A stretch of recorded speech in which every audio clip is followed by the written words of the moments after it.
Good morning from Sacred Space at Titania's Realm.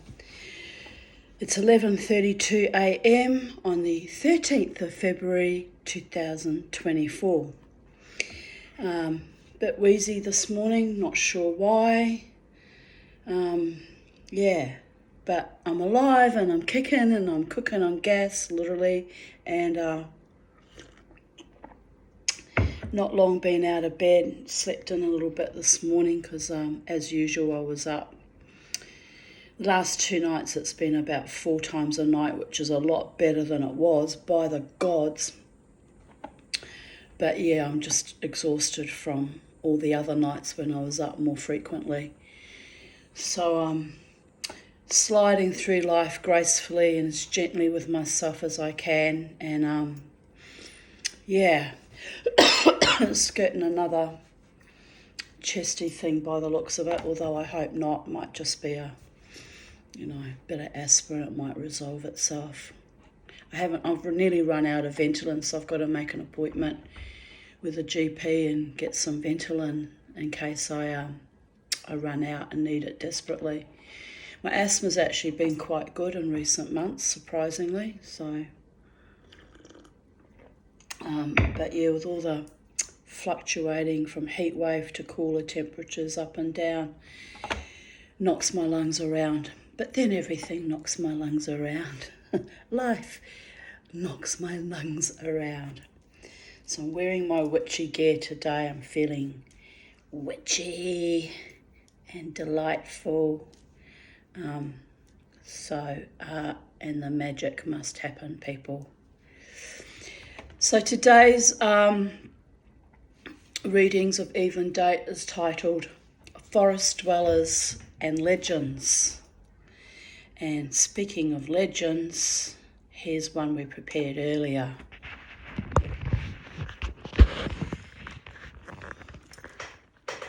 My beautiful Zulu, who is, along with all my other animals, now residing in Valhalla or wherever good pussycats go when their time is up.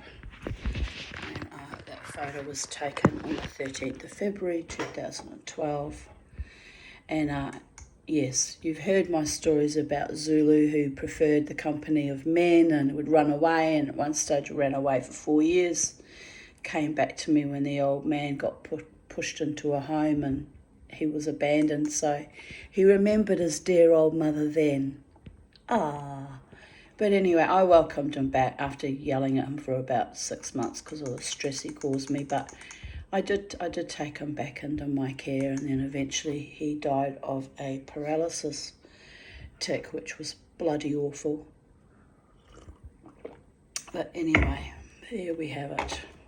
13th of February 2023. I post a picture of a creme brulee that I actually made out of a packet mix that I found in Coco's. It was from an Arabic country, but it was a very nice packet mix.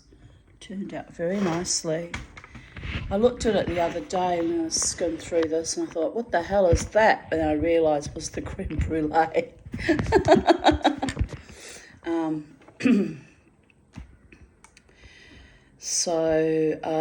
Here I continue. It's been another scathing hot day. I sat under the trees most of the day, then drove to Coco's at Annerley around 2:30 p.m. to buy fruit and vegetables and some chicken schnitzels and chicken wings. Oops. They had a very good butcher there, but they've left. So it's terrible. I was very upset about that. He was quite a nice person too. Don't normally like going to actual butcher shops because they always give me this sort of sleazy vibe. But no, in that shop they were quite friendly, but if anything a bit more aloof than usual. And then not long before they shut down, because I didn't know they were shutting down, I went to get some schnitzels, and the man that had served me a few times there looks at me when I order them and says, do you like my schnitzels? Do you like, the flavouring and, are you happy with the quality? I said, yeah, very happy. I'm coming back to buy more. And he looked at me and said, because I was buying them more spicy, like South American type flavouring, which was nice. And he said, what do you think of the flavouring? I said, oh, look, I love it. I'm buying more. I'm very happy with your product. And he just looked at me like he was about to cry and went, oh, thank you so much. I'm so pleased. I've been worried that people don't like it. And it came across to me as a bit odd. But anyway, the shop was completely gutted and closed down the next time I went. So that was kind of his goodbye. Were you happy with my food? Which I was indeed. And then gone. I often have that happen to me with my regular restaurants, that they kind of say goodbye, but in this offhand kind of way, instead of saying, oh, I'll be closing down, thank you for your custom. They do it in this roundabout way. And I sort of remember thinking when I got home, that was an odd conversation. But anyway, yeah, miss that guy. He was a nice man.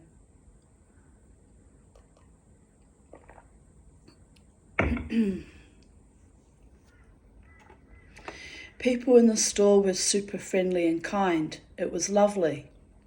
I drove back home and unpacked my groceries. I bought a big bag of bread flour to make homemade bread or pizza with. I threw some in my bread maker to make a nice corn and red capsicum bread. I hope it turns out delicious. It did, and I should actually make that again. It was very nice. I also made a creme brulee from a packet mix. Then oh dear goddess, why did it do that? Then I sat in the aircon in the lounge and relaxed and watched TV.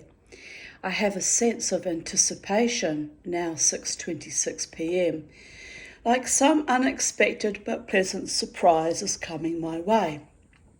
Be'ezrat Hashem, it's a good surprise. Be'ezrat Hashem means by the will of God.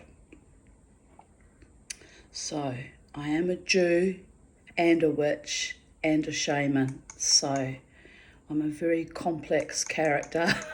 So my speech and language gets blended with all sorts of cultural motifs from my various walks in life. 13th of February 2022, and here's a lovely photograph of Rosie playing with Beauregard. They were great friends, and Rosie was very confused when he died. I came to visit without him. It took her about 3 visits for me to come to realise something was terribly wrong, and after about the 3rd visit, then she grieved. She actually grieved, Margot said. And I said, yeah, she probably thought that I'd left him home for some reason and didn't understand. Tonight's sunset, orange looking sky. Probably meant there was a fire somewhere too. And I won't post the second photo, it's the same, more of the same. I get a bit obsessive sometimes when I'm posting photographs. Can you tell?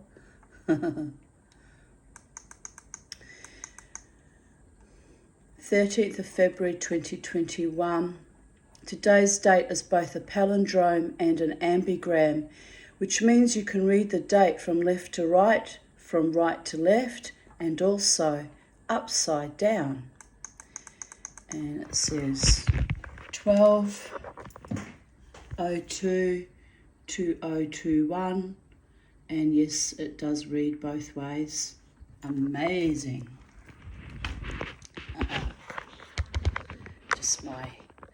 Just my little bit of scientific whimsy. Not that I'm a scientist, but I like to take interest in all sorts of quirky things. It's how my brain works, people. That's why I'm quirky. 11:11 a.m. Hallelujah, babies. Which was 11:11 is the angel sequence numbers according to New Age philosophy. Whether it really is or not, we'll never know, but I figure it can't hurt. Acknowledge my angels, since they've literally kept me alive, literally dragging me up by the scruff of my neck in serious danger situations many, many times.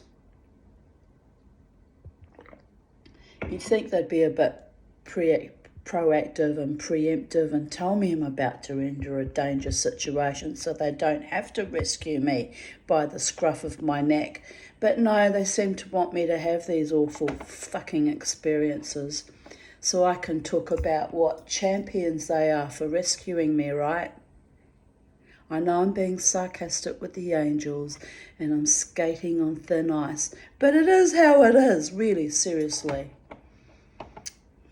My smoking, drug taking, I'm sure she's on the angelic equivalent of Valium by now, just nodded and went, yeah, the kid's kind of got a point, you know.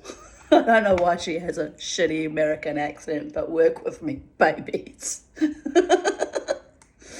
They're saying, have you thought about all the times we did kind of prevent you from going to danger zones, but you didn't realise? That could be true. There may have been many more events that I might not have survived, but they did preempt me. Who knows? I know I've had a few weird days where I was kept late for everything. Have you ever had one of those days? I had one day where no matter what I did, everything went wrong. Like, for example, even last Friday going to the club, I drove all the way into the city, parked my car in the former Maya Centre, because I don't like its new name, it's crass, and get out, realised didn't have my ID and my key card. I had enough cash, and coins and that to buy drinks on me, but I didn't think I'd be let in without my ID, so I had to drive all the way home. And I'm driving home and I'm thinking, oh, is this a sign that I'm being delayed for a reason, that I'm not meant to be out tonight? But I got home, got my ID and my FPOS card, and I thought, no, fuck it, I'm going out. It's still early enough and I wanted to go and I'm not going to be put off. And I did, and I had a nice time. So, but I've had, complete days where everything went wrong in a sequence of events. And those are the days, darlings, when you are actually being told by the universe, you should have stayed home today. Today's going to suck, and it may even get dangerous. And I know this now because years of experiential awareness. So if I have a lot going wrong, like 3 or 4 things in a morning or an afternoon or whatever I'm about to adventure I'm about to undertake, I rethink it now. It's too many things gone wrong. It's not a good vibe about this, and I make alternate plans. It took a long time for me to learn, though, by the gods. I can be intrepid and stubborn when I've got a bee in my bonnet about going somewhere or doing something and being with certain people. It takes me a long, long time to disengage from people I think are friends, even after they start showing me quite markedly that they're not. That was another hard lesson to learn. Find your vibe, find your tribe, babies. Jared made me a smudging fan tonight. Lovely. Here's all my my beautiful, there goes, fucking cords everywhere, by the goddess. There's all my paraphernalia and bits and bobs, and I'm not really a practicing witch per se, even though I wear all the symbology. I don't put spells on people or do anything dark or weird. I just, honor that ancestry, because that gave me peace, and also a lot of knowledge and understanding about my fucked up family of origin and the ancestral curses, and you name it. I got to be the repository of all of that garbage. The black sheep in the family turned out to be the most light of all of them. They think they're good people. They really do. This is the astonishing part. They thought that standing by idly and allowing pedophiles to have their way with their little girls was a good thing, right? Evil is what they are, evil personified. But never mind, I survived them all.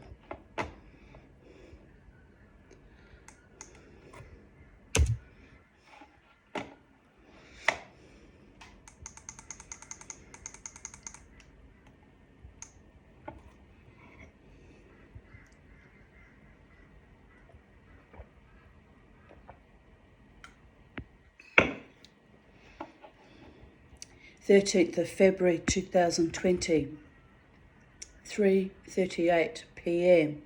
Wow. I slept all day. All my activated trauma triggers must have worn me out. Here I am, back in the room. Ms. Aarons regrets she was unable to lunch today or function. I notice I am much more fragile with my CPTSD after my last long bout of illness, but I am fighting on for no good reason other than I can. I must have looked brittle last night, like a crackling glazed pot.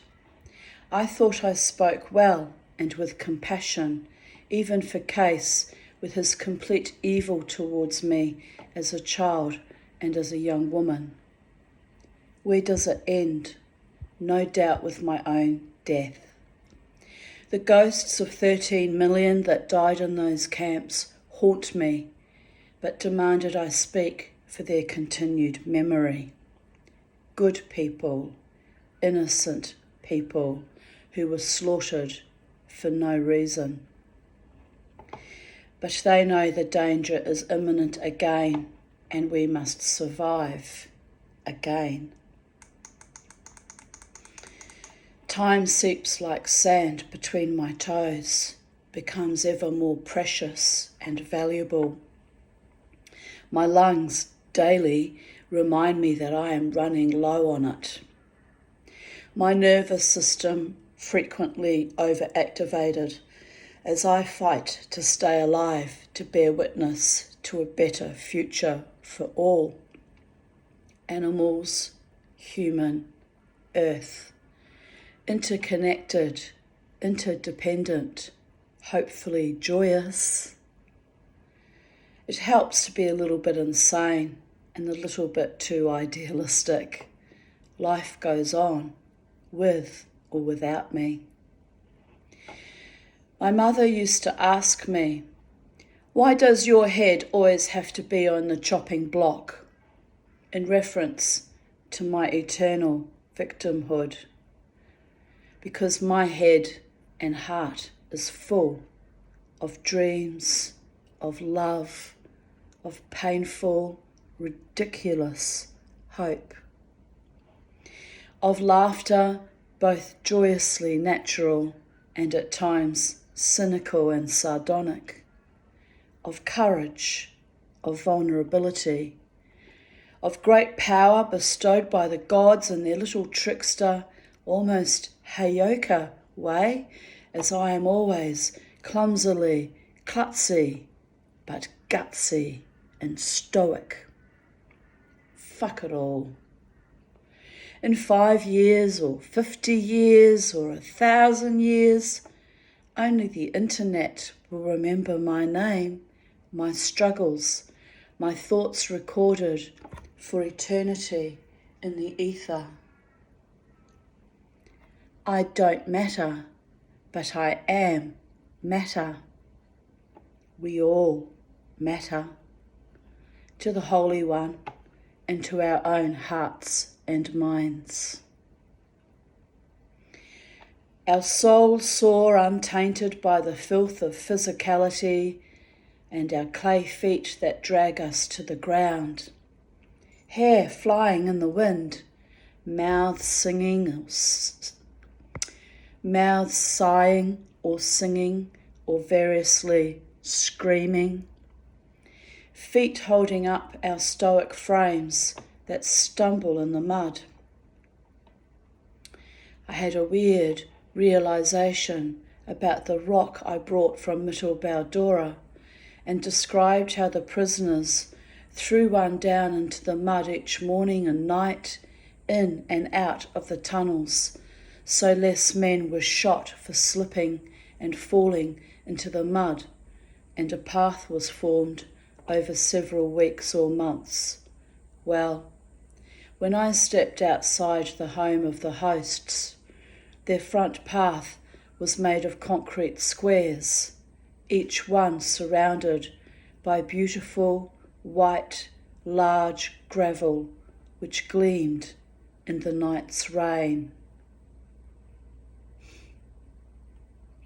Which was a bit fucking chilling to come out after the way I'd been insulted and degraded by Eddie Berkowitz and Dr. John Scala at that meeting. Filthy they were, laughing in my face and humiliating me about my beautiful shoes, which unbeknownst to them only cost $4. But it wasn't about the price of the shoes, it was about the humiliation, people. They treated me as though I were a whore. It was utterly foul and disgusting, and no, I'm still not over it, and I have deliberately named them because I don't think they should get away with their high caliber reputations that they guard so zealously, yet they could abuse me in that way at a meeting to arrange the installation of the Queensland Holocaust Memorial Museum, by the way, which made their actions towards me even more heinous and dishonouring and disgraceful.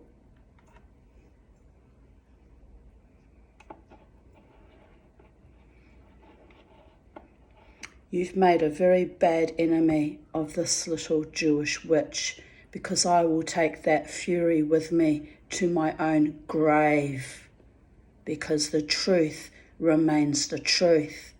And they didn't like that I spoke about my stepfather surviving Mittelbau-Dora only to be a sexual predator, predating pedophile, constantly harassing me as a young child. They didn't like that. Probably it cut a little bit too deep. Probably, let's go with that. We all know about the arrant, endemic pedophilia going on in our own Brisbane Jewish community. Do we not? Because it's another thing. I made sure that it was no longer a hidden little secret, but that everyone shall know, to protect our babies, our children, so that they don't end up on disability pensions like me, living in housing commission with my only bit of joy going out dancing on a, yes, I admit, on a Friday night as a fucking defiance, so they can sully my name and call me whore. The filthy pigs those two men are. Oh, and by the way, let's be real here. They used to always look at me lasciviously and slatheringly. For decades since I left, my husband became a single woman and a single mother. They always were looking at me like I was some sort of trash. No, I left my marriage because it was dangerous and evil and toxic and destructive, and I feared for my children ultimately. And what have we got now? 2 estranged daughters.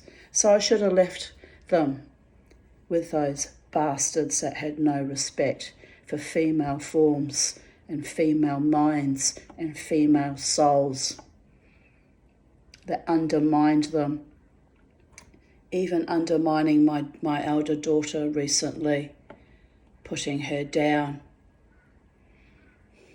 telling her she looks too much like her mother. Dickheads.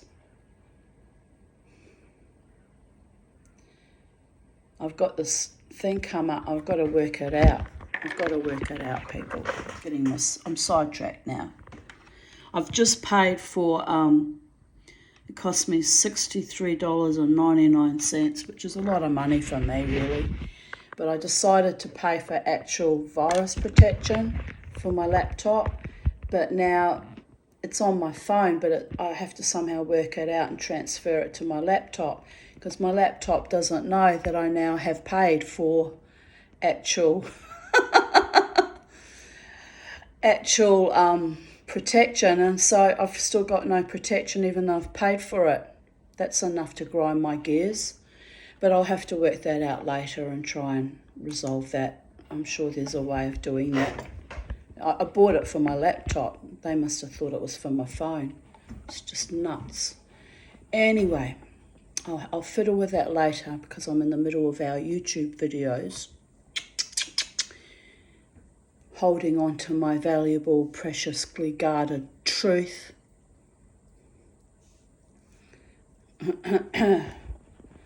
Anyway, I struggled in my high heels. And by the way, if those two men think they're going to sue me for defamation like the other bloodless cur tried to do, go ahead, because there were witnesses that night. I'm sure someone will stand up and say, she's speaking the absolute truth. It wasn't very nice how you spoke to her. But no, they all aligned with the abusers because they were cowards too, those women. I was actually quite shocked that not one stood up and said, why are you talking to Tanya Aarons like that? One of those women present at that meeting was a psychiatrist, so you can imagine what low opinion I have of her now as well. What kind of psychiatrist? By the way, we're all children of Holocaust survivors. I'm not his biological child, but I was raised by him for 23 years. So we all have that shared trauma, but not one of them stood up and defended me. Utterly disgraceful it was. But anyway, there were witnesses, and I've written about it, so that's my evidence there, right here. Here and now is my evidence. So go ahead. I'm livid to this day. This is why I don't participate in my own Jewish community activities and haven't for quite some years, because that's how toxic and depraved and evil it got. So they ruined my experience of Judaism for me. In effect, it was completely ruined. So it's all right. I embrace my witchy side now, and that's given me more peace and more love and more power than I ever had when I was trotting around trying to be an Orthodox Jew in 1994, being slandered and maligned at every turn then. Venal it was. But I'm still a Jew, whether those creeps like it or not. My neshama is my neshama, and my relationship with God is between me and God, no one else. Babies.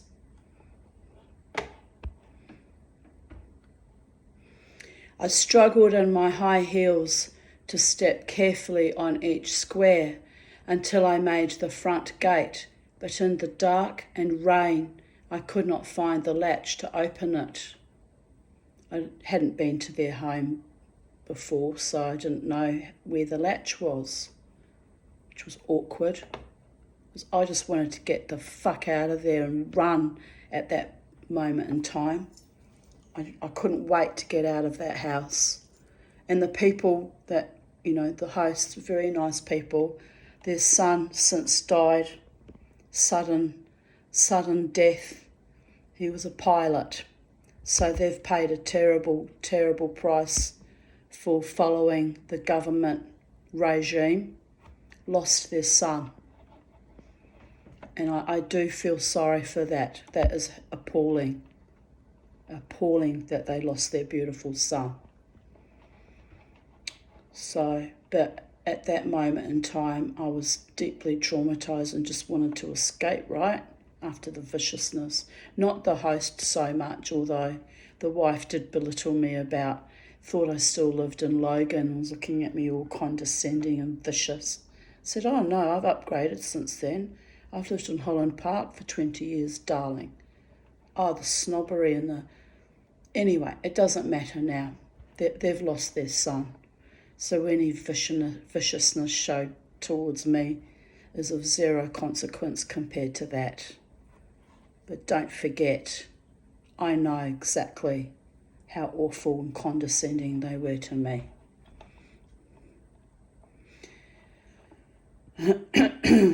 I was standing there a minute or two, feeling utterly foolish and broken.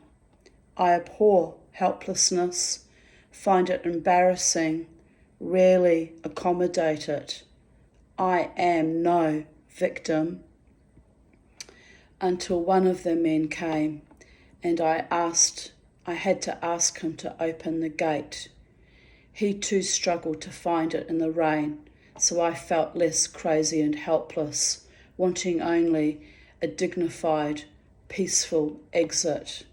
And that gentleman and his wife are actually decent people and were actually kind to me, the Friedlanders. So, to you, whether you like me or not, I don't care, at least you were a gentleman as I was exiting the building. By the gods. Life is weird. How it throws me into scenarios of absolute horror, and how I must navigate it like a sailor on storm-tossed seas. White gravel, white stone from Dora, searing white electric, eclectic heart.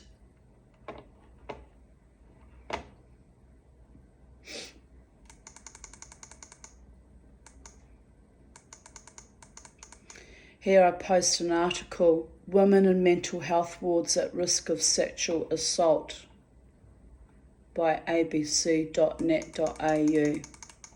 Not a revelation, I write. It is why my psychiatrist has fought hard to keep me out of the mental hospital. I've never actually been admitted to a mental hospital, even when I was quite well. I actually begged him to at one point. I felt so unwell with my trauma issues. And he kept me out as he fears for my safety as a survivor of child sexual abuse and adult sexual assaults also. He says I would be at risk of being raped in the system. I believe him. There is no greater motivation for staying relatively sane than doing all I can to avoid being raped or otherwise delegitimized as a woman. I have lived through quite enough cascades of trauma, violence, dishonor, treachery, and threats in my life. Enough already.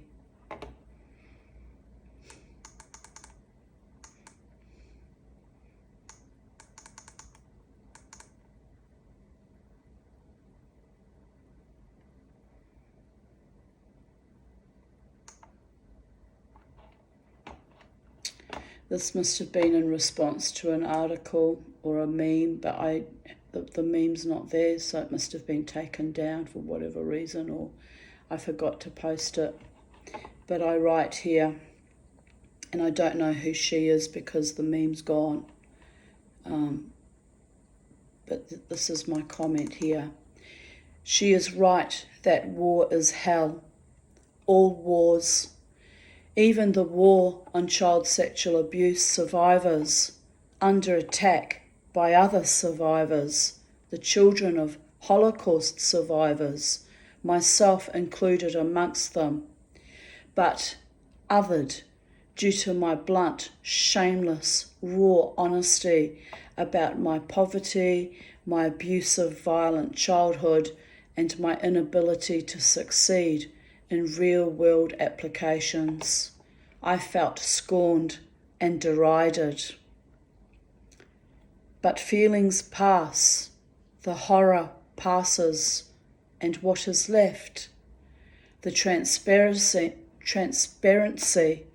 and fluidity like water, the courage under fire, the desire to be seen, valued, the cognitively dissonant awareness that not all things are the same or created equal.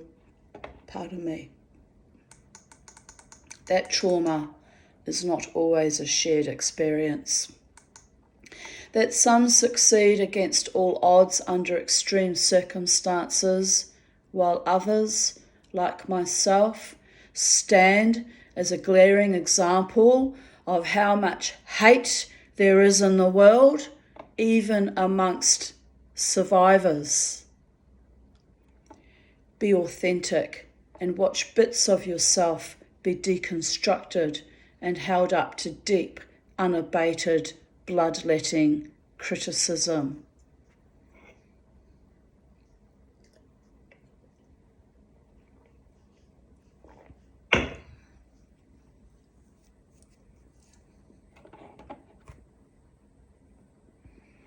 I walked to my car in the pissing rain, dry like a husk inside.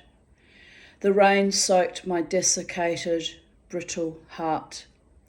I had contained my innate rage, held myself in crystalline prowess. Some people will never forget me, but they will not always comprehend what created me, the God and the goddess, the whimsy and the treachery, the I and thou, and the we.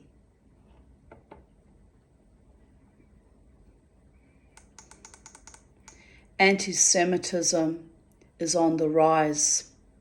Jews hating themselves and often each other.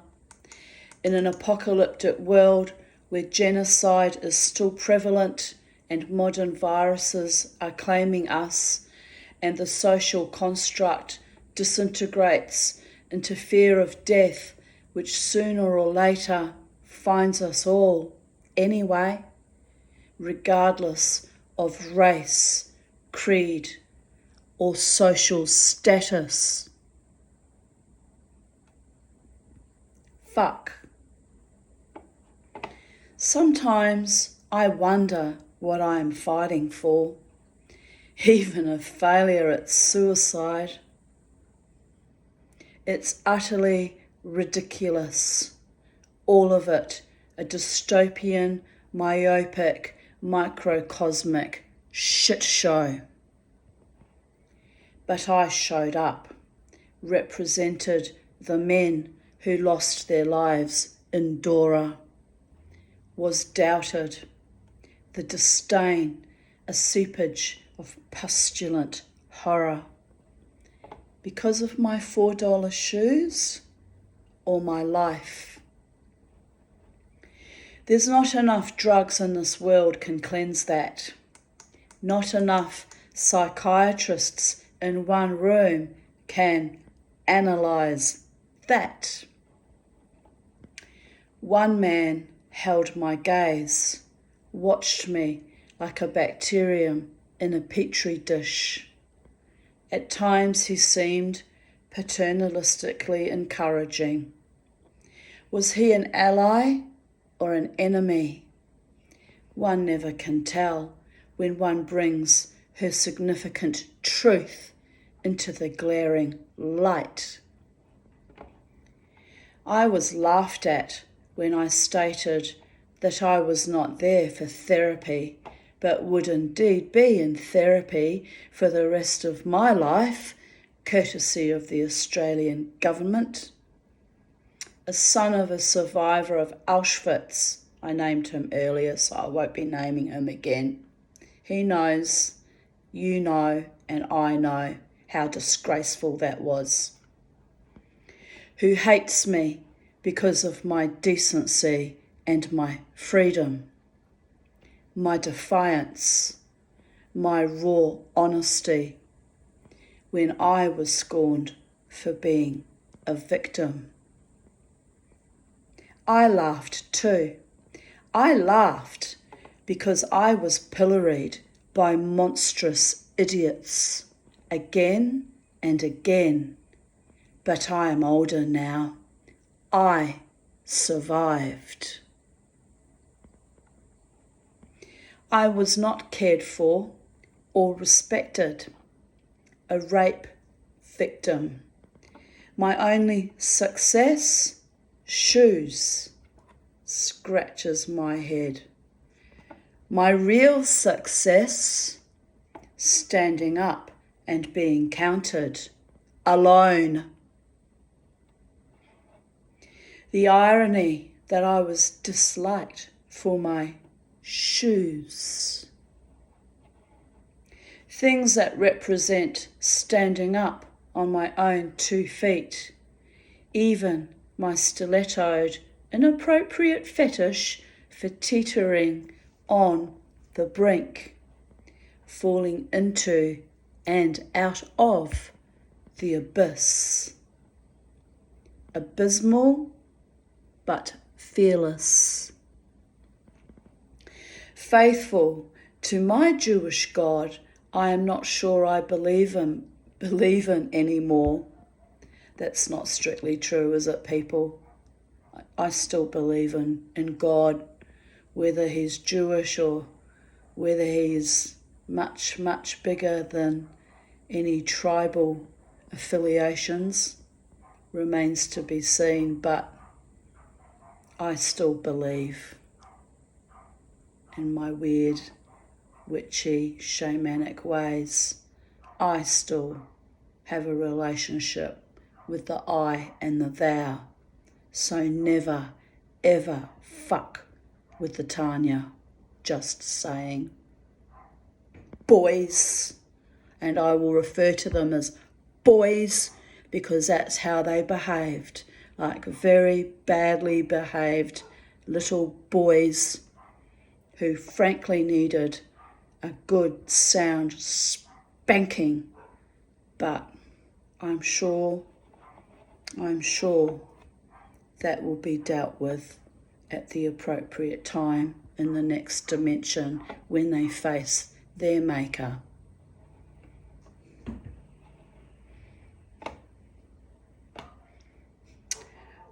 One a retired doctor, GP by the way, and the other was a principal of our little private Jewish school. Thank the gods he wasn't principal when my children were going there. It would have gotten ugly way, way earlier, trust me on that, if I even sniffed at him othering my daughters. Frankly, they were othered quite enough as it was, just for being my daughters. The woman who stood up against this community when they falsely accused me of being a Nazi, by the way.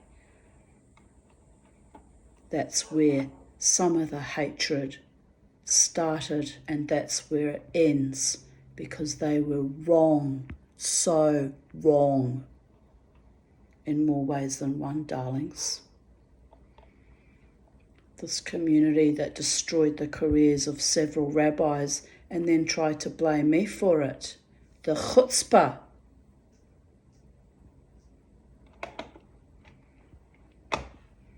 Decent, honouring men that tried to protect me from those monsters, by the way. The chutzpah of it. Here I joke. Faithful to my Jewish God, I am not sure I believe in anymore. It really was aliens, giggles. But Hashem has me shine the light from within, like an excoriated victim for the capricious entertainment of men. Are you having fun yet, men? I don't think so. You've had your fun. You've caused enough damage for decades. Now the party is over, boys. The facilitator who had the arrant chutzpah to disparage another woman for being a rich Jew. I actually uttered out loud, psh, as it was so vile.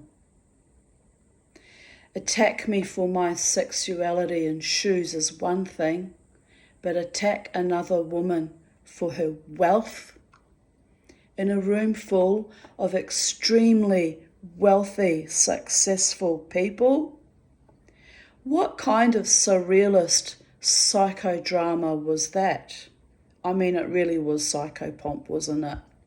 It was almost satanic, except I happen to know Satanists would never behave so dishonouringly to a woman, a peer, an equal in their midst as they did to me that night.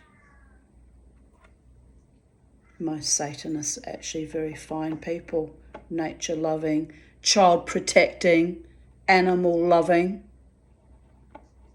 But these idiots would not know that because they're too bigoted and ignorant to know about other humans in the real fucking world. Stupid. Utterly stupid they were.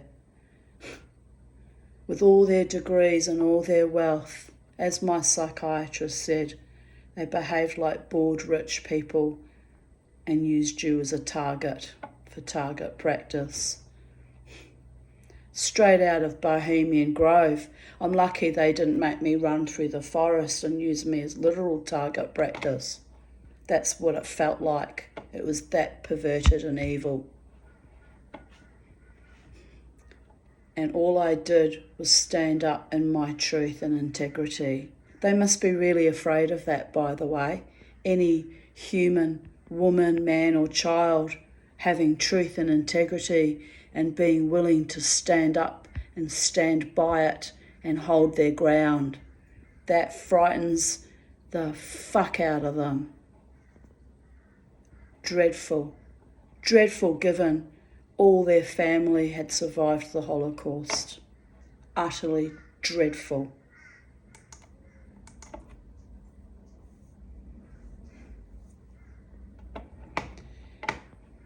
But I hope they got something out of it.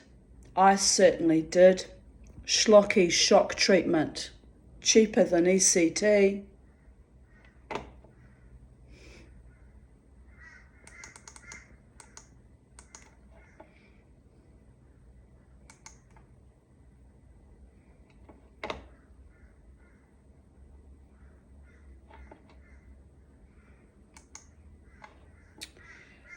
My beau loving his mama tea.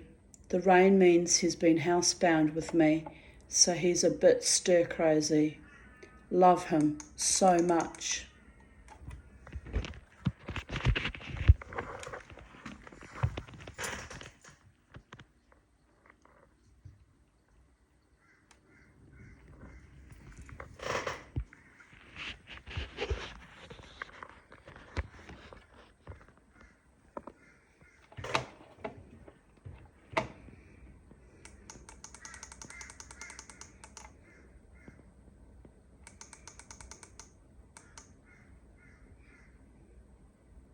And don't get me wrong, don't twist my words into something and try and make me out to be a self-hating Jew or a Jew hater, by the way.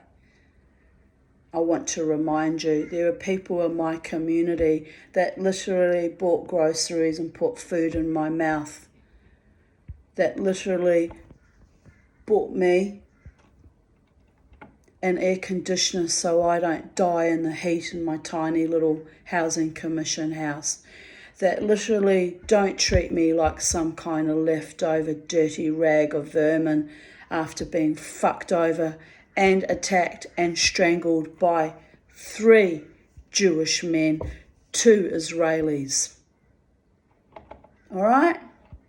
There are good men in my community who fought hard for me. One, a rabbi who now resides in Israel, and his name is Rabbi Ori Tamar, OAM. Another Orthodox rabbi who stood by me through my when I was an Orthodox Jewish candidate in 1994, Rabbi Moshe Cohen. They withdrew his contract, by the way, to punish him for standing with me. That's how malevolent and vicious that community there at Margaret Street was back then in 1994.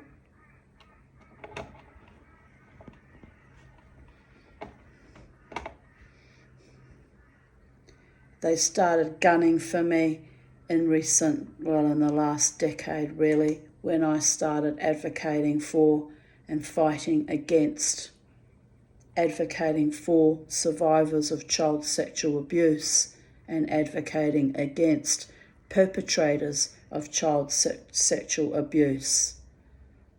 Oh, then I really became persona non grata.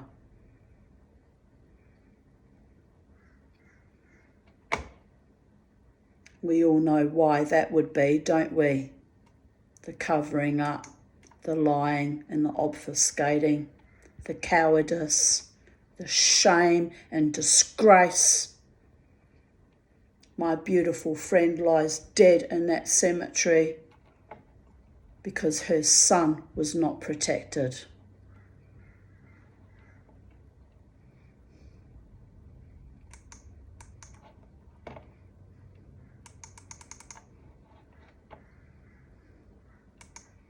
She'd been in remission from her leukemia for 15 years and suddenly it came back with a vengeance. And we all know why, don't we? The level of stress she was put under, trying to get justice for her beautiful son. So no, I will not shrink ever from the truth, ever.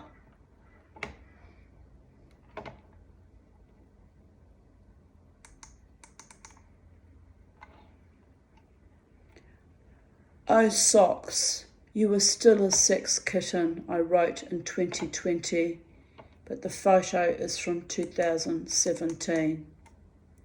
Socks is showing off. He looks like a jaded, overweight porn star with attitude.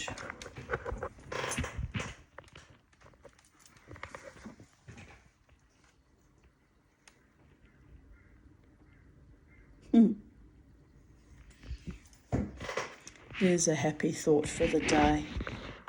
He was a lovely boy. There are lovely souls in this world, and most of the time they're not even human. But there are good human souls too. I know, because I have had the deep grace, honour, and indeed magic to have met them and have had them align with me and do their very best to protect me and support me. Some of them I might not even know who they are to this day.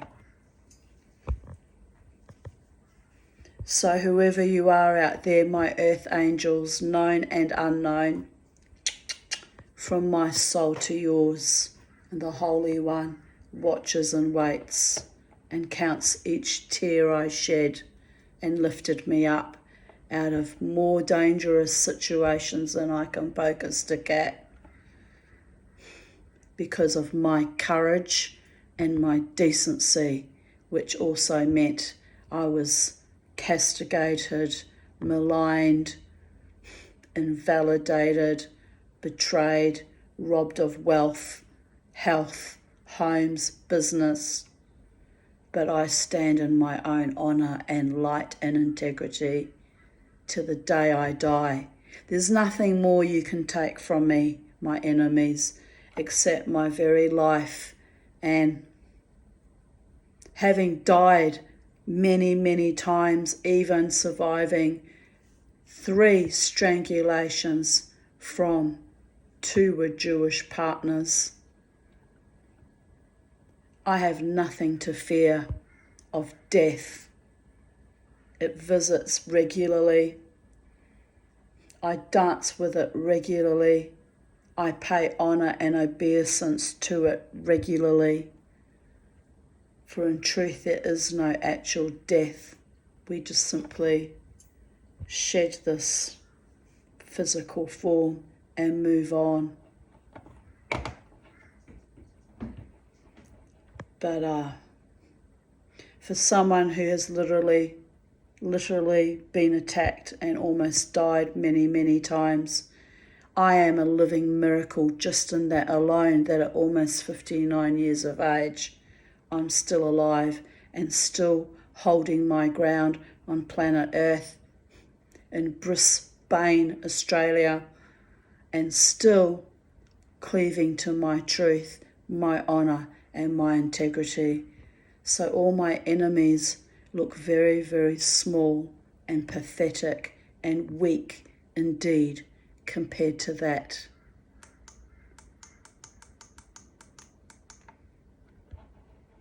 As my cousin wrote to me on Instagram, and still I rise, and still I rise. But that night in 2020 was completely bizarre and a surreal psychopomp of profound evil. And when I actually finally went to the new Holocaust Museum, again I was othered and questioned constantly about why I was there. Again, it was insulting actually, and I became quite incensed about it too. But I held my ground because I am a Jew.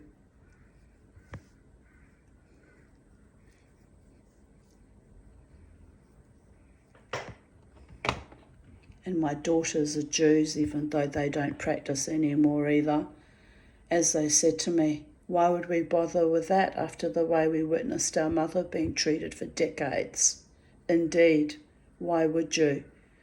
And I got very upset and said to them, for the sake of heaven, because I raised you to be Jews, and if you are not a Jew, then the whole point of all that trauma and all that abuse and everything I endured to have Jewish daughters and potentially Jewish grandchildren has been wasted and just blows away in the wind like a tumbleweed, a mere husk that we shall shuck off one day.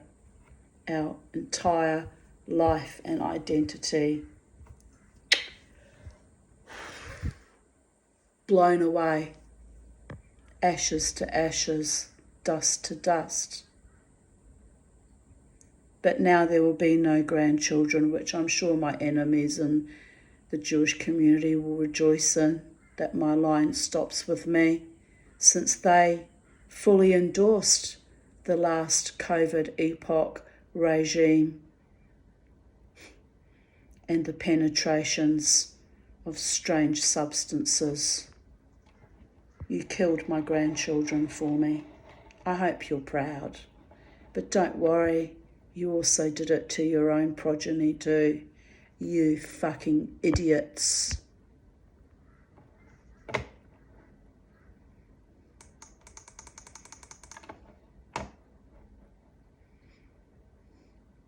And the souls of our young children will rise up one day when they realise that their fertility has been tampered with, or worse, their actual health and their right to a safe life.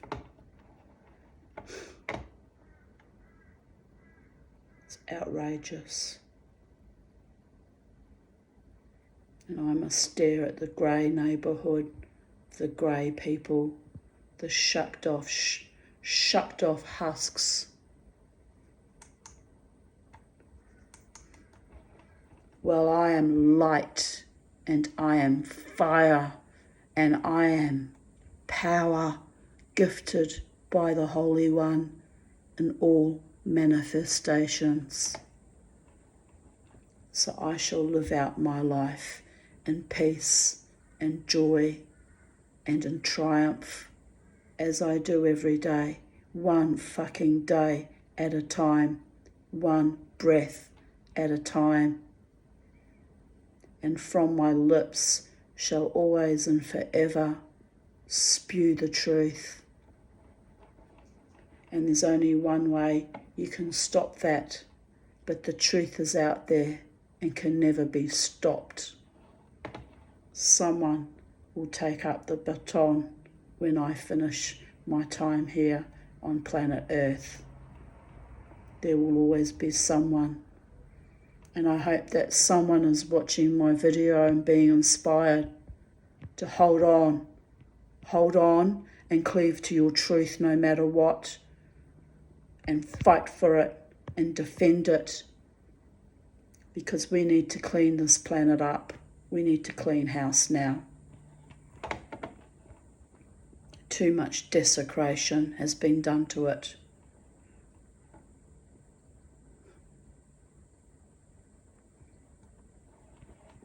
February 13th, 2019. Today was a scorcher, but I kept busy. I went to reverse garbage to buy a few bits and pieces, then to Stone's Corner to get cat litter at Aldi, which was incredibly heavy on my aching joints. Then home to sort some beads into storage containers. Then I went to see my psychiatrist for my fortnightly debrief. Then back home to hose and shovel all the dirt from under the house. That took a long time.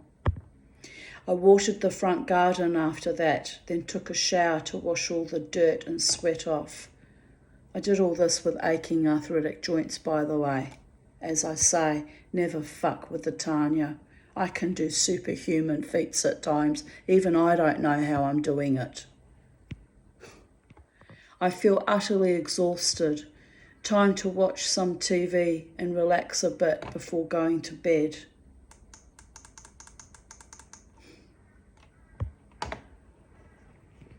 February 13th, 2018. I had a beautiful day yesterday at Coochie-Mudlow Island. Jared and I and our dogs swam and lay in the mill pond turquoise sea for hours. Now I have insomnia and a very sore leg, but it was all worth it. So happy and grateful for my beautiful friends and my blossoming life. I am looking forward to being pain-free again. That will be amazing. Here comes the storm again. No rain yet, just lots of rumbling of Thor's tum. Release the soothing sky liquid, ye gods.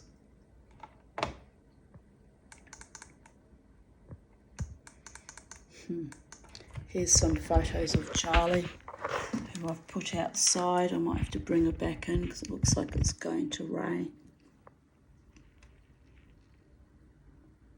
She's a happy little birdie. Happy little birdie.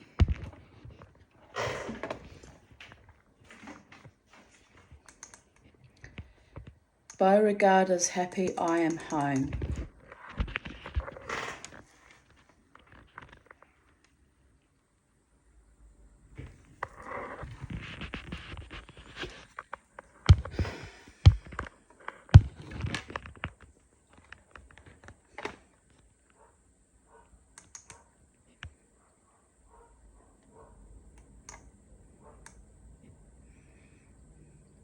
Kylie did my hair today. Thanks, Kylie. Charlie having some tree time. Hang on, we've lost it. Go away. Charlie is having some tree time before the storm hits. This is me back in 2017, looking joyous.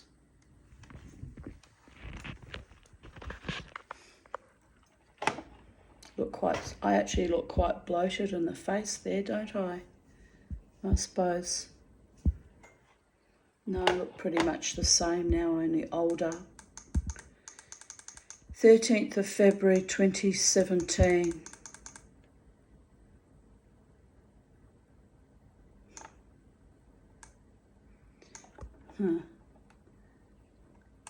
Much nicer photo.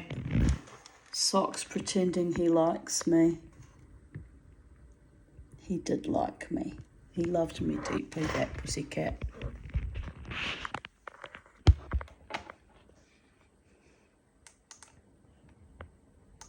February 13th, 2016. I slept until 4 p.m. Then this afternoon, very late, almost evening, I took Beauregard to the dog park. There were several other small dogs there, so he had fun playing. On the way back, I saw James sitting with his 2 rescue cats in the forest he has cleared. He is so thrilled that people walk through it now and are enjoying his hard labour. It's actually this, he had me a bit fooled, I was a bit gullible there. There's actually a group that goes through and they clear all the scrub and, in the forest, but he made out that he was doing it. Oh, he probably was around his back of his house, but he was taking credit for it all. Oops. Anyway, he mentioned he wished the council would put in more lighting. I mentioned on pension weeks we could buy a few cheap solar lights and make our own circle with lighting. If we buy 2 or 3 each week, it won't take long until we have 20 lights. Didn't end up doing that. I'm going to transfer my avocado sapling to the forest. Didn't end up doing that either. So it will have room to grow to be a large tree. It will be too crowded where I've planted it in my garden. Yes, and I kind of left it there. And it won't fruit either because you need two different avocado trees to cross-pollinate. So I don't know. I don't know why I left that tree there. But it's so healthy and happy, I think. Thrive, baby. Nobody wanted me either, and I'm still thriving, if for no other reason than to piss off my enemies.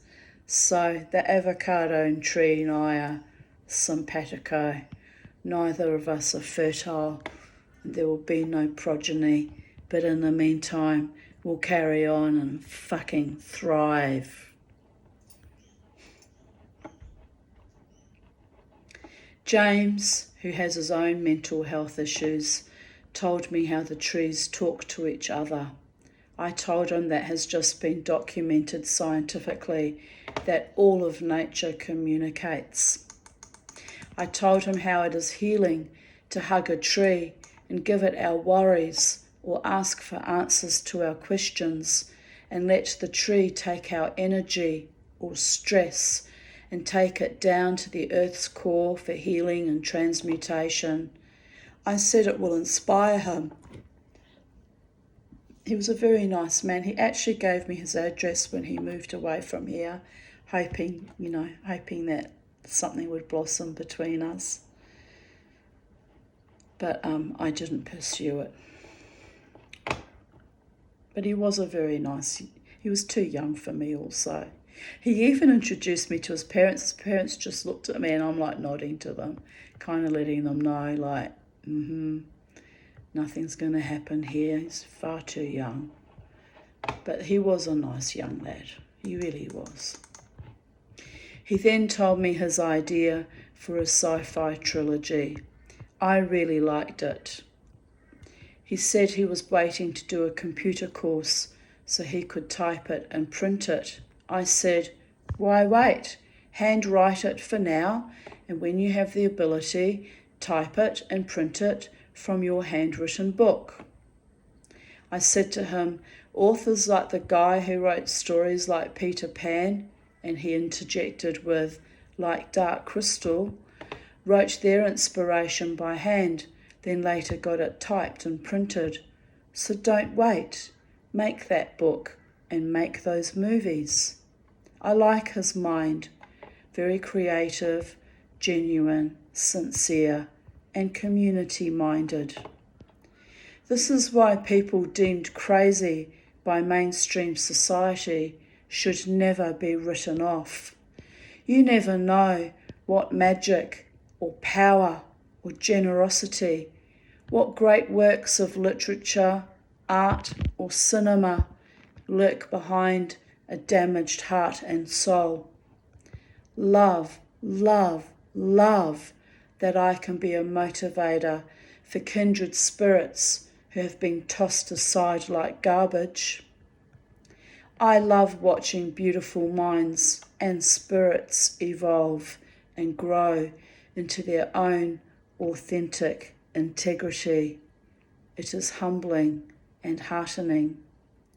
His work in the forest has brought him great peace and healing, just as my work in my own garden brought me in my own turbulent, grief-struck years. 4:45 a.m. Another awesome night dancing. Sally and Gina gave me so many drinks. We all danced wildly.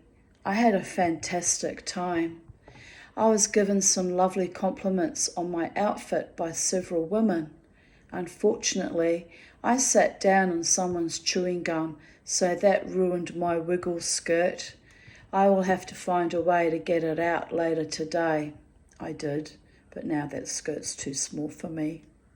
Oops. I'll have to release the weight so I can wear it again. The men used to go completely wild when I wore that skirt. I have just had an Epsom salt bath, but my feet are still cramping and spasming. Time to sleep if Beauregard will let me.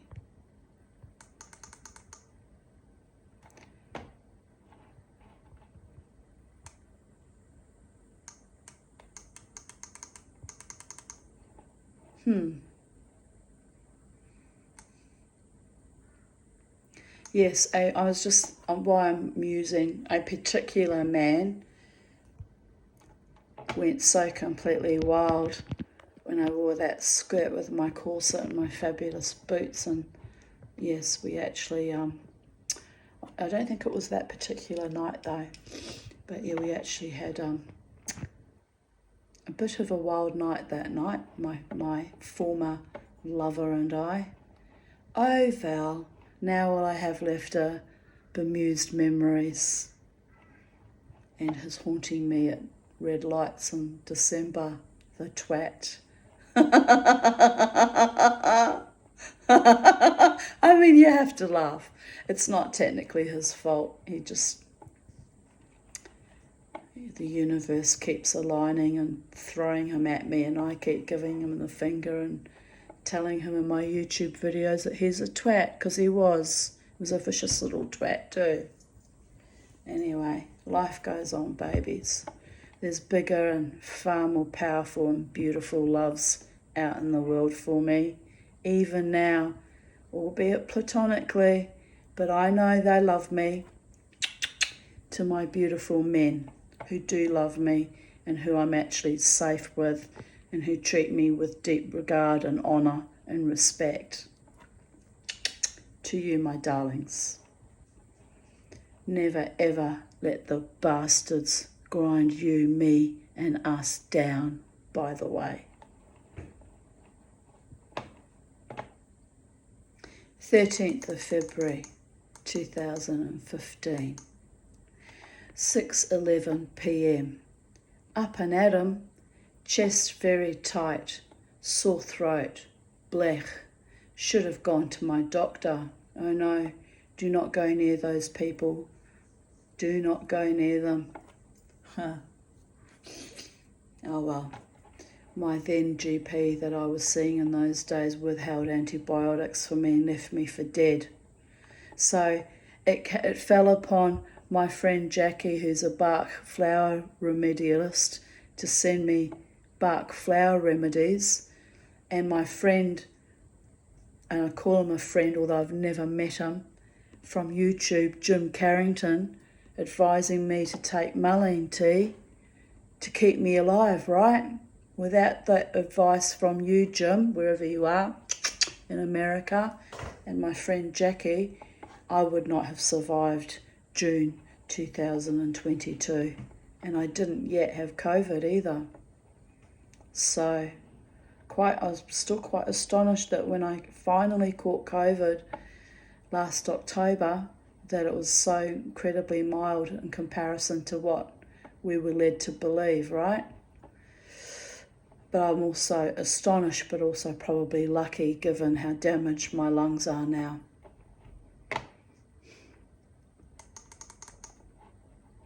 I noticed my lips. Yesterday my lips were dark, dark purple. This is with my sleep apnea, people. But they're not too bad today. I must have had got more oxygen in during the night, or had a proper rest.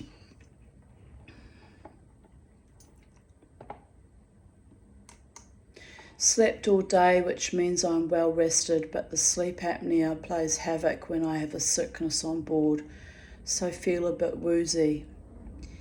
Lovely evening outside. I let the chooks out. Little Frida is foraging all alone now. I will have to buy another Silky for a companion for her, and another larger laying hen. More eggs. I miss our mischief boy. The garden is so quiet without his muffled crowing, which was not muffled quite enough. I miss seeing him doing his rooster strut around the garden. I am positive that Frida misses her son too, more so at night as he kept guard over her. Oh, they were really so sweet, the two of them. They were absolutely delightful little souls. I miss all my chooks. I stopped keeping chooks because they just kept dying. Heat waves and strange illnesses, and then I thought, I can't emotionally cope with it all that level of death all the time. So that was the end of that. But anyway, 13th of February 2014. Valentine's Day is so close, I can almost smell the roses I'm not gonna get. True, babies, true. But anyway, I grow my own flowers, so I'm not bothered. 13th of February 2012.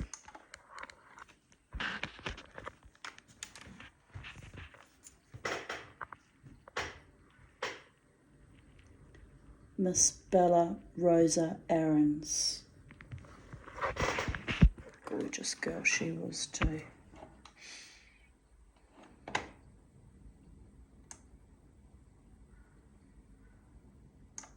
Here's her smiling.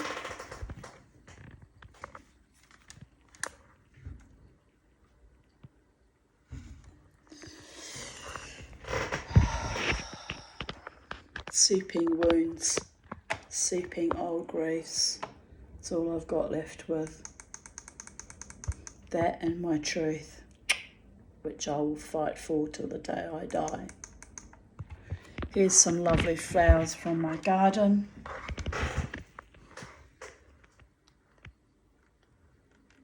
Parrotbeak heliconia and the other kind of heliconias, I don't know what they're called, but anyway. That was, you can see, that was the table before I decoupaged it with all the beautiful postcards. So I've made everything in this house lovely from my own creativity. 13th of February 2011. Happy Valentine's Day, the only Catholic holiday I subscribe to, but only because I'm lacking romance in real life. For tomorrow, I hope you girls get wooed and that the fellas get with the program, lol. I hope you... Oh, as for me, I will be resorting to my usual comfort food, chocolate. Highlight of my Valentine's Day, being told that I'm infinitely less attractive than my lovely young neighbour. Quite miffed at that. I'm just as attractive as her, only older. Sheesh. Men. Lucky he wasn't a lover, or I think I'd knock his block off. It's indicative of society's view, though, that the older woman is no longer a contender for attraction to the male. Now I may have to prove this theory wrong, if I can be bothered, lol. And I must say, although I don't anticipating receiving any romantic messages or overtures or gifts or attentions. Tomorrow on Valentine's Day, I have indeed been showered with much love in recent months from my beautiful platonic friends, and one of whom, rather confusingly, has been very romantic indeed, although he reminds me regularly that he is married, and I remind him too that nothing shall come between him and his beautiful wife and his beautiful life, but the love is real between us people, and if he weren't married, there could have been something very beautiful blossoming between us. But I shall not allow my heart to get carried away or run amok, because I don't want to be second fiddle to any woman, and I don't want to be the lowest strung string on the bass guitar being fiddled and flicked and then discarded.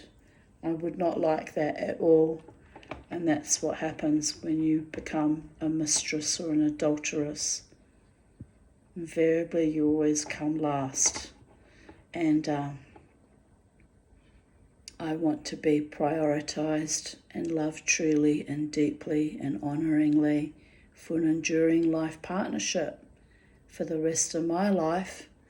So the sweetness and the love between us is authentic and deeply appreciated by me, and we are friends, and that's where it resides and stays, in that safely contained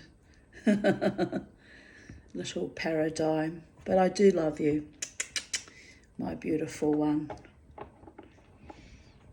and I'm grateful that his timing, consciously or unconsciously, could not have been more perfect when he was making his romantic little overtures to me last December, because I'd just had another kick in the face from some other psycho on the internet playing me for a fool and then dropping me like a discarded tissue in a zephyr in a little maelstrom somewhere, floating me out. But I'm okay with that. A real man who loves me will demonstrate by his heartfelt intentions, body, mind, spirit, soul, words and actions, that he is my man and chooses me. I will know by his consistent love and support, generosity and kindness and romantic sweetness towards me. I will know who the one is. It will become so patently obvious that even I can't go, don't be silly, it can't be real, I must be imagining it. It will no longer be illusionary or even delusionary. It will be so real and so heartfelt and so potent, it will literally take my breath away, and I will know that is my man for the rest of our lives together on planet Earth, and possibly into the next dimension as well, because I've been waiting for my truest, deepest, most loyal, faithful, honouring lover man all my life. Just saying, just letting you know, I'm waiting for that magic and mystery and awe.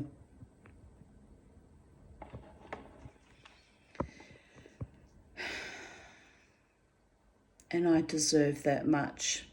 And by the way, so does he, whoever that man is, deserves that much. My love runs very, very deep and very, very true. But I sometimes have to contain it because I tend to run away with it a little bit. After a life of epic abuse, I can be easily have my head turned by any merest scrap of kindness, because that's how awful my life has been. and how much I can only imagine what it would be like to have a partner who absolutely values, adores, cherishes and respects me. Try not to cry here because I'm welling up with emotion. Because this man has been so kind and sweet to me that it inspired me to think, wow, if I could have that much, then what would it be like if we were together, which I admit was a bit silly of me. So I've tamped it back down,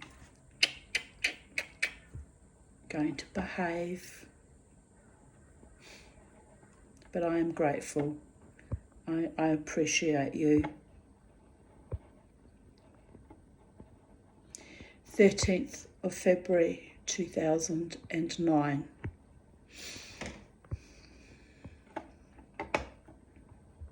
Sylvia Shine, my auntie Sylvia, my mother's friend, the woman who introduced me to my husband and actually sweetly apologised to me years later. She had no idea. Thought he was a decent person, right? Hi, sweetie. Sorry about your broken romance. I think my relationship with the courtmeister must have been on the skids back then, and I must have mentioned it because we didn't actually end that relationship until September 2010. Well, I didn't know for 2 months. He didn't bother to tell me it was over. He just drifted off, which was rude after a 5-year relationship. That was a low-level coward that he was. Couldn't even break up with me officially. What a twat. Another twat. If I call you a twat, there's a good reason for it, by the way. I don't run people down. I don't put people down. Especially not men I loved deeply. So there is that. If you've been called a twat by me, you've earned that label and it'll stick with you like glue till the day I die. Anyway, she wrote, "Hi, sweetie. Sorry about your broken romance. Oh well, next. Hope the play goes well and you enjoy yourself." That would have been me going to one of my daughter's plays. "How is Bella? How is your mum? You look after yourself. Life is short." Indeed it is, Auntie Sylvia. Indeed it is. I could throw all my principles to the wind because life is short. But no, I won't harm innocent people that, just because I've got my heart's been cracked open because someone's shown me sweetness and romance and kindness. No, we won't be doing that. But the temptation is real, people. You have to laugh. Anyway. What do the Christians say in their prayer? Lead me not into temptation and deliver me from evil. Words to that effect. Wow. I'm a decent, honourable woman, and I'll have to stand by that. It's been so many years. Many. Oh my goddess. I can't remember the last time a man reached his hand out to me and said, "I love you," and meant it, and was sweet and gentlemanly and kind. Apart from, my beautiful friend Jared, who's a brother to me. I mean, men where there's this kind of level of frisson, most of them that I met at the casino or in the pubs and clubs, they were just out to use and abuse. They were just putrid,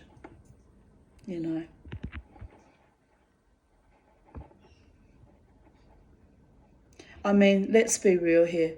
Dave was so crass that the night I went home with him, takes me to his place. He was living in Albion at the time, gets out of the car and just marched off without me, instead of taking me by the hand, inviting me into his home like a person with just barest fucking manners.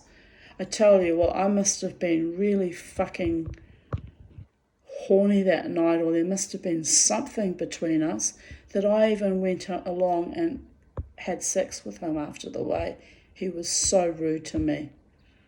Oh, the other thing he did was he walks off into his bedroom, probably expecting me to follow him, right? But I thought, didn't invite me into his room. And to me, a bedroom is sacred space, It's where you sleep, it's where you dream, it's where you enter the astral, it's where you enter other dimensions as you leave your body in your sleep state. It's almost a fucking holy space. It's the most sacred space in your home, to my worldview. So he walks off.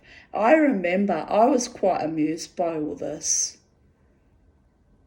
I was quite amused by it. Oh, I wanted him bad. I desired him. I did desire him. I'll be honest about that. He has a certain charisma, that dreadlock nitwit, or he had back in 2014. Anyway, like all psychopaths, they have a certain charisma. So when he marched off to his bedroom without me, I thought, you know what? Fuck you. And I actually thought about just walking out. And I don't know. There must have been some angel interfering in that blossoming love relationship, because I didn't walk out and get in my car and go home, which I probably should have done, hindsight 2020. Should have had a bit more respect for myself. But, I was younger then. 10 years ago, I was 48 going on 49. So, oh, by the way, I was his birthday present, because his birthday's the 28th of February, right? So I was just used as just some fucking piece of flesh, that's all it really was. Because it was his birthday, motherfucker. Mind you, I have to say, no, it wasn't that year, because that... So yes, the first time we had a sexual liaison, he actually came to my home. So no, this was the second time. So that would have been in 2015, and I was at that stage just turned 50. Yeah, it was July 2015. Yeah, that's correct. So anyway, he brings me home to his place in Albion, and he just sort of marches off without me. I was like, what? Because I hadn't been to his home before. Thought it was quite rude, actually. I should have walked off then. And but I was so in love with him. What was there to be in love with? This pompous, entitled, spoilt, supercilious, smug little fucking brat. That's what I had fallen in love with back in 2014. Oh dear goddess. Anyway, so so I decide, probably because I'm a bit triggered by him just marching off to his bedroom, assuming that I'm just going to follow him like a fucking obedient dog. Mama T has ways of getting revenge in a way. So so what happened was, I was wearing my wiggle skirt that night, the one I mentioned here that I was still wearing in 2016 before I got too fat for it. And I was wiggle, my corset, and it's a lovely blouse. It would have been my underbust corset too. Oh, I looked fabulous. And he did go wild. Well, why wouldn't you? I can be adorable when I dress up all femme fatale. And anyway, so he marches off to his bedroom and waits for me to join him. And I'm still thinking, I think I should go home. This is just too weird. I'm just so rudely treated. And, I was just like, what the fuck? Why am I even here? Kind of thing. So, so I didn't take off my clothing yet, but I often layer my dead mother's, I inherited them, crystal necklaces. So I had about 3 or 4 crystal necklaces on. Oh, yes, I had my full corset on, not my underbust. I remember now. And, oh,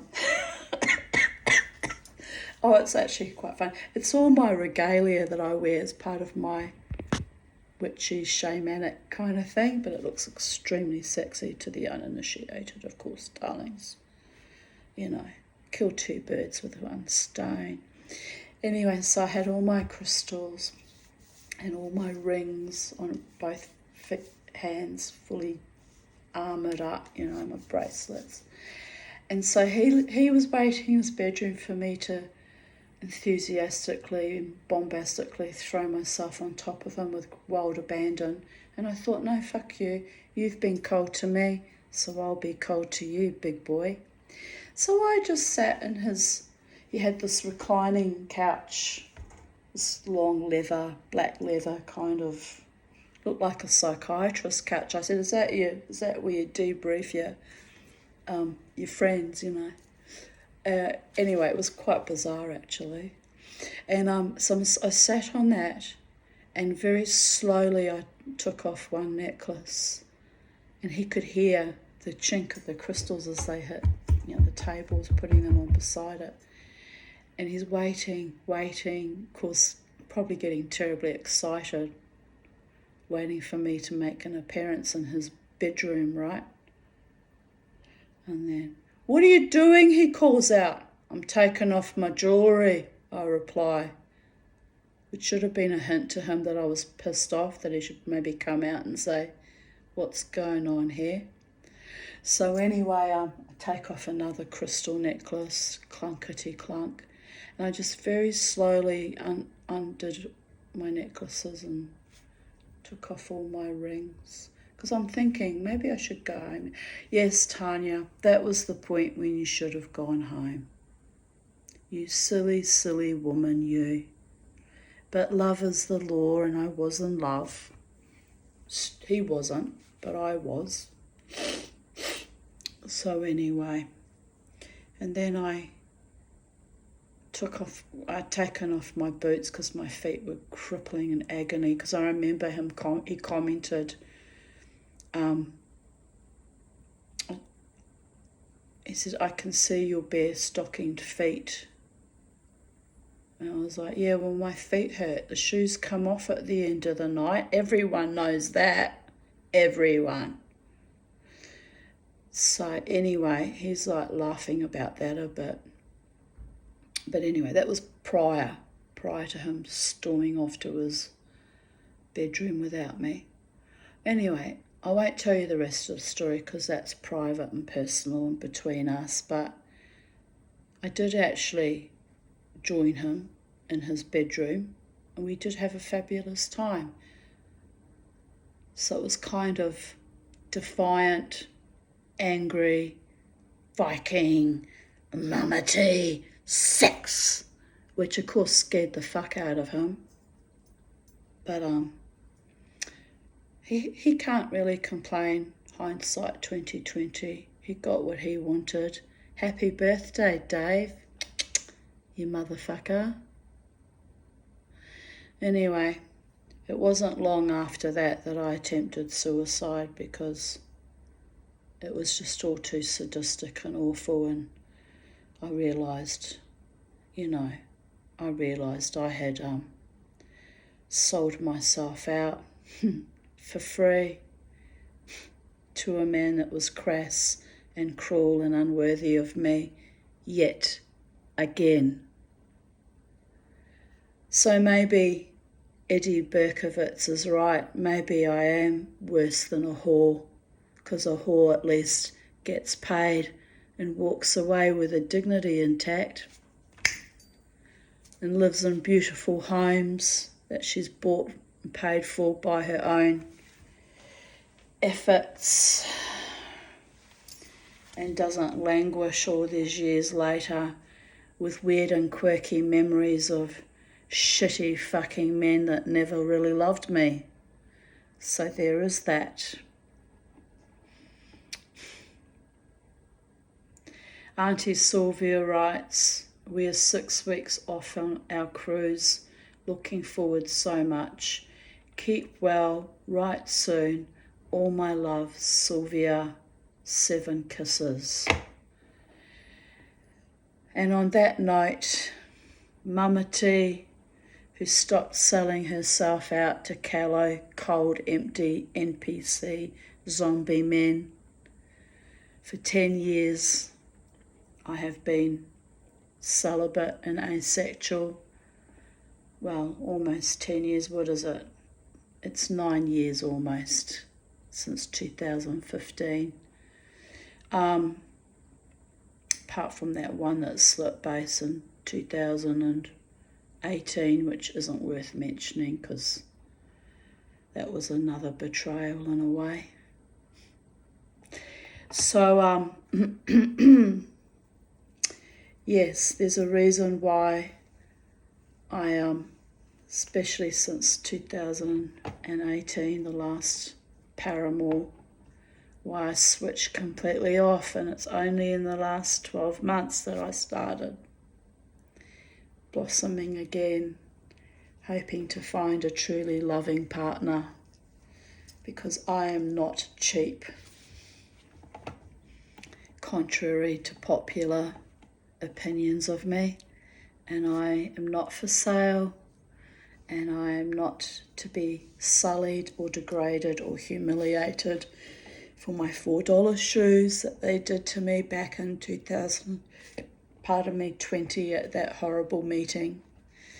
And I am not to be played for a fool by callow, lackluster men that tune me up on the internet pretending to be spiritual and on my page, and when it started to turn potentially to a sexual relationship, bailed on me too. Oh, the angry, wild sex he could have had, but he wasn't up for that. No. Couldn't pull it together. This time we were sabotaged by a COVID virus. Oh, baby. But anyway, Mama T's not bothered. I'm actually extremely grateful that I dodged a bullet there, literally. Some other freaking time-wasting maniac that would have had me ultimately feeling used and abused and betrayed. So I'm waiting with my very tight clenched loins for the one. And the one will treat me like a queen and be a king to my queen. He will take me by the hand and lead me gently and graciously and seductive to our bedroom. And he will be kind and honouring and noble and a wonderful lover and romantic and passionate and everything that all those other men in my entire life were incapable of being.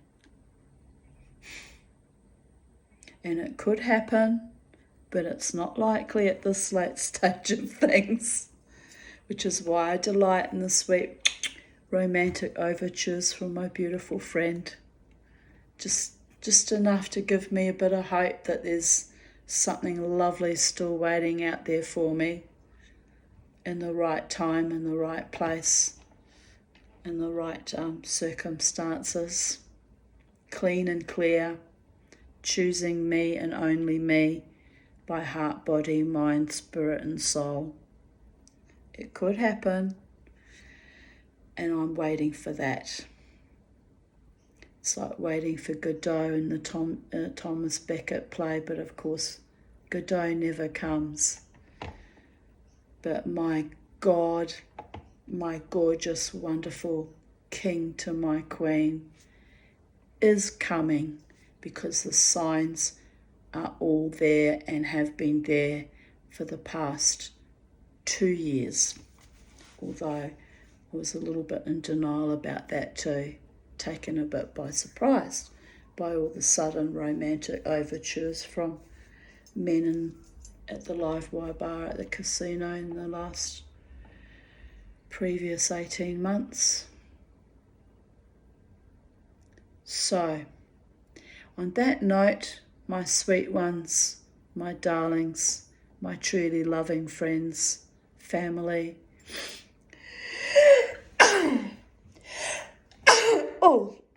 my YouTube audience that laugh and cry and rally to my side to support me in dark times and stand with me triumphantly and brilliantly enlightened in noble times.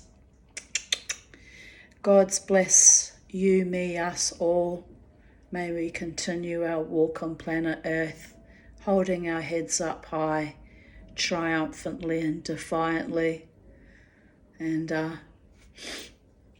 may our truest, deepest loves come to us with open, honest, heartfelt integrity, truest, deepest love, and open, honest communication and respect and honour. May they find us, may they come to us, and may they begin wonderful, loving lives with us, and each of us in our own part of the world. We deserve that much after the horror of the last 4 years. So bye for now, beautiful ones. Have a lovely day, night, evening, morning, afternoon, wherever you are on the space-time continuum. And as always, remember, never ever let the bastards grind you down.